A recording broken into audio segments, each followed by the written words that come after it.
apalagi yang disampaikan oleh Pak Baneran. Kita tidak perlu menyebut yang lain, kita tetap 3 ras. Tadi Bu Stella sudah cerita soal desa Lumban Suhi Teruan. Karena di sana cerita ulus dan lain-lain, jangan kita bikin ulus lagi di sini. Padahal 3 ras ini belum lagi 3 ras masyarakatnya berbuat, sudah banyak yang mau kita jual.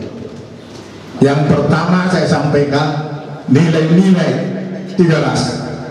Pertama, di 3 ras ini ada patung perjuangan Tuan Saragiras. Apa itu perjuangan Tuan Saragiras? Bahwa Tuan Saragiras salah satu pejuang revolusioner yang kemarin menekan, mengintimidasi para feodal atau raja-raja kecil yang ada di Kabupaten Simalungun. Ini juga cerita yang bisa kita ceritakan kepada wisatawan supaya dia singgah ke sini. Kata Pak Bani 1 malam di sini. Kalau semua yang mau ke Samosir 1 malam di sini, kita sudah banyak. Yang kedua, cerita kekristenan di Kabupaten Simalungun. Mungkin ini nggak selalu disampaikan sehingga orang nggak tahu bahwa Kristen pertama yang ada di Kabupaten Simalungun itu adanya di 3 ras. Itu ada tandanya, ada silang di sana. Di sanalah pertama pada Maret 1903 Pendeta Agustais memberikan khotbahnya. Ini juga cerita, ini bukan cerita yang dikarang-karang, memang real, ada dalam sejarah. Itu yang kedua. Yang ketiga, bahwa di kawasan Danau Toba ini pelabuhan pertama itu 3 ras. Itu tidak bisa dipungkiri. Memang itu ada sejarahnya. Kalau pergi kita ke perpustakaan Belanda, peta Danau Toba ini ada 3 ras. Perapat nggak ada. Jadi saya mau menceritakan kenapa 3 ras itu menjadi pelabuhan pertama dibilang opung kita dulu. Karena ada yang menarik. Kalau orang dari Siantar mau ke 3 ras, sangat minim longsor. Bukan kayak di jalan sana, sebentar longsor. Di sana, lihat 3 ras.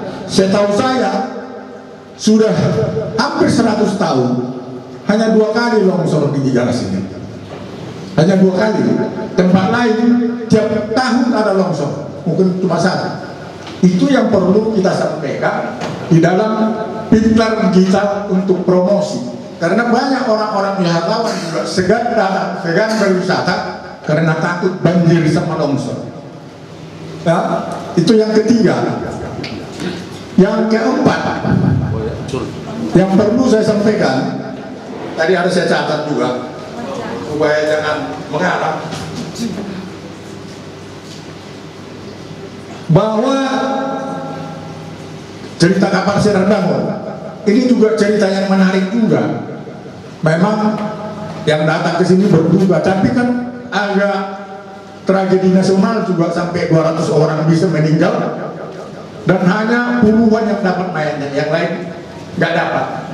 Jadi kesimpulan yang dapat kami sampaikan kepada kita pengusaha pariwisata yang di 3 ras, bagaimana melalui pintar digital ini kontennya itu aja dibuat secara terus menerus sehingga akan memancing orang datang ke 3 ras atau singgah di 3 ras ini. Nah, ada lagi yang menarik tadi soal Kristen, soal Islam. Kenapa Islam di pelabuhan 3 ras ini bisa 80-90% Islam? Tadi Pak Bani sudah menyampaikan bahwa kawannya Monang Sinaga itu Sinaga memang Islam dari opungnya. Kenapa bisa Islam?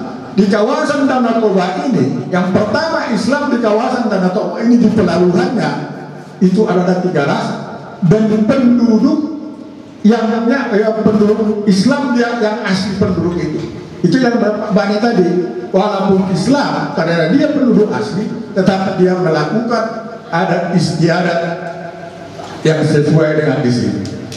Mungkin yang terakhir, bahwa tiga ras ini adalah interaksi dua kebudayaan Simalungun sama kebudayaan Samosir. Maka ada yang di sini bisa berbahasa Simalungun, bisa berbahasa Toba. Dan juga perlu kami sampaikan, yang perlu kita ceritakan, bahwa di Danau Toba ini nggak tahu sekarang ya. Yang saya tahu bahwa di sini ada masjid berhalamankan Danau Toba. Itu juga menarik, dibuat dari konten untuk menarik orang datang ke sini.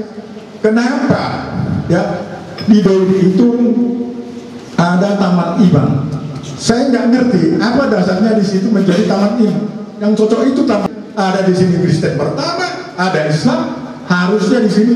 Itu yang mau bagaimana kepada pemerintah kabupaten, pemerintah pusat maupun provinsi, bagaimana mengelola ini sehingga banyak datang wisatawan ketika sini.